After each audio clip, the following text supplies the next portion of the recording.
Good evening to everybody, especially to ICC, for having organized this little roundtable discussion.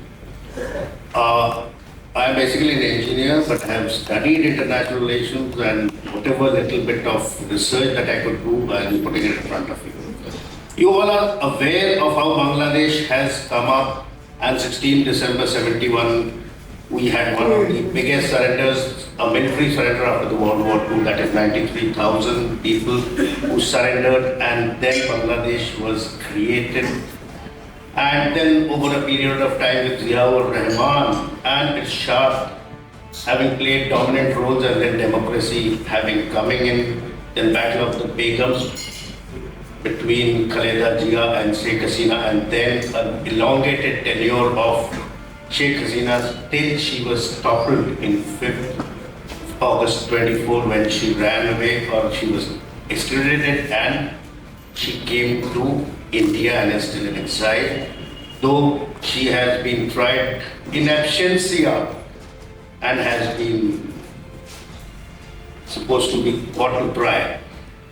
So here the biggest question is, at that time also Bangladesh was never India's. Like Ambassador and Mr. Sarkar brought out, eternal gratitude. It will never be there, it never is, because any bigger country which brings out a smaller one, don't expect it to be its child.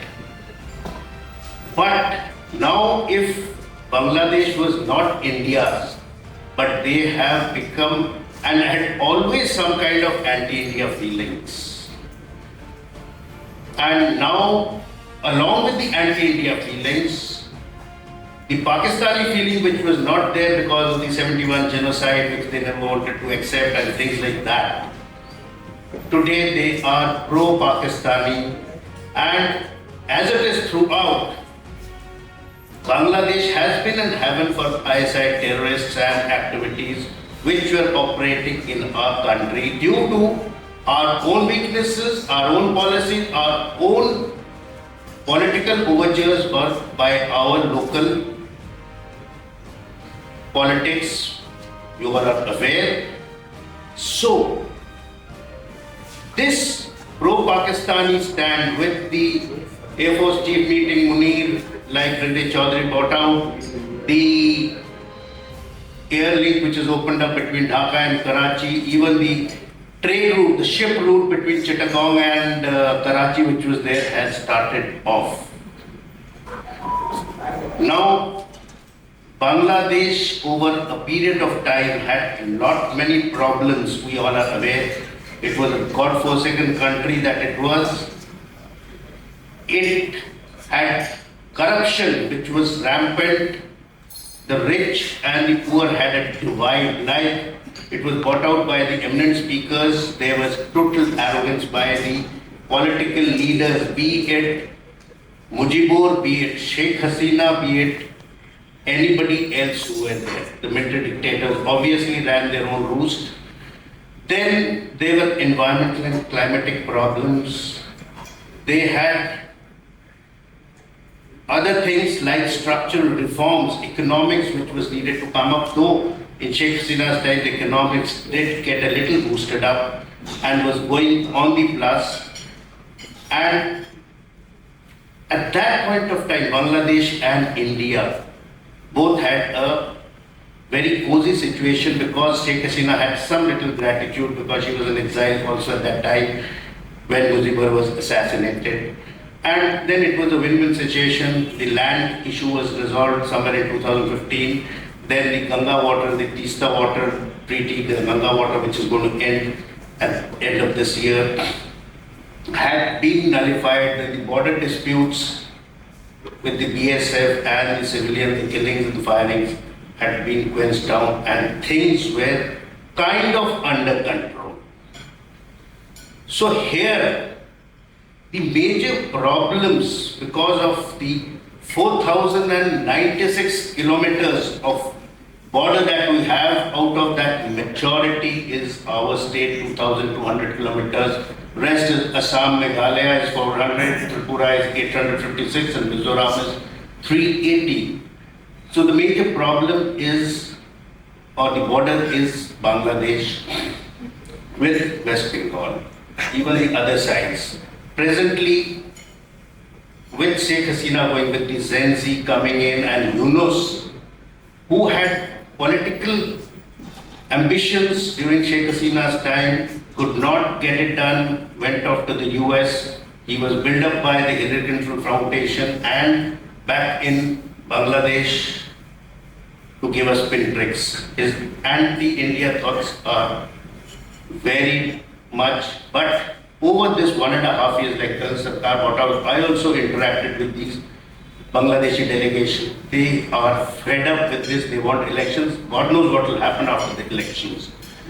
So the major problems that were there is, one is the so-called illegal immigration, the Rohingyas coming in and the immigrants who have come in from Bangladesh into India due to the pull and push forces. The push forces because they being poor and this place has better opportunities for education, work and other factors, a better life, quality of life. People have been sliding in, and not only the Muslims but also the Hindus. I cannot verify on the percentages between the Hindus and the Muslims like Mr. Sarkar brought out, but both the religions are quite akin, and then the other religion being minorities, they get benefits here. That's why they have been coming in. Especially the economy of Calcutta has also gone down because these people who are coming for education, health has gone down, and then is the cross-border terrorism. This, because Bangladesh being a poor country became a haven for the terrorist activities, the ISI, there were supposedly about more than 150 terrorist camps in Bangladesh which was being operated by the Jamaat and the ISI. And there have been arrests over periods of times in the adjoining districts in West Bengal. And the biggest problem on this front is because the border is porous, because the people are quite similar on both sides. The language, the culture, also the religions are same. So it becomes very difficult for the BSF or the police to find out the people. Then the border, though it is fenced to quite a bit, about 70% has been fenced, but the balance which is not fenced due to lack of funds, the infrastructures and also the terrain creates a problem. Then there are the Brahmaputra Valley where, or the river which dries up at times, populations come up. These areas are again haven for antisocial activities. So these are the places which have to be governed, have to be seen. Then there was a case where the BSF was given authority to control up to 50 kilometers from the border. There were agitations against it due to political reasons. Then after illegal immigration and cross-border terrorism, the next point is smuggling. And other than rice, sugar and other things we smuggled, cattle smuggling is a big menace, and that is one of the reasons of the corruption of the, maybe on the borders of the forces going out. Because cattle, as we know, the cows are Gomata, that side they are eaten.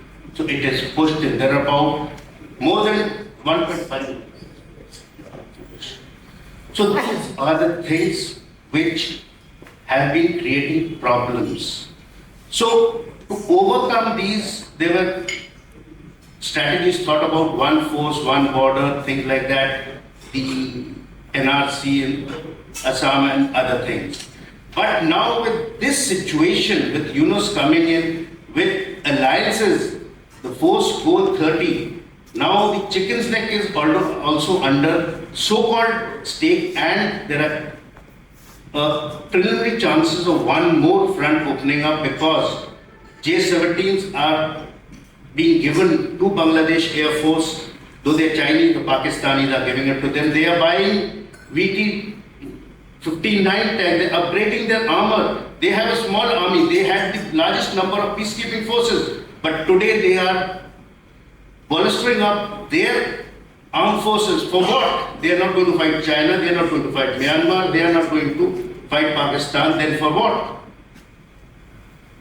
The Lal Manir Hat base is coming up. We have put up our bases in that area to counter it. There have been forces put up. The Bhairav battalions have come up. Then there are drone battalions. The S-400, one of the units has supposedly moved that side to give it to this thing. But then these are draining out our resources for the two major fronts. That is from the China and the western borders. So it is draining our resources. 4 bases have come up. And that is because we have been quietly watching our policies. I do not know, I will not talk about policies, but they have faltered somewhere. So, because time is a constraint, I can keep talking. So these are things now that we have to think. And we'll have to wait till the next government comes up. Chances are the BMP will come up, and hope they have good sense, because with this anti-India feeling, being pro-Chinese, being pro-Pakistani is not going to make them grow economically, because they are surrounded by India on 3 sides.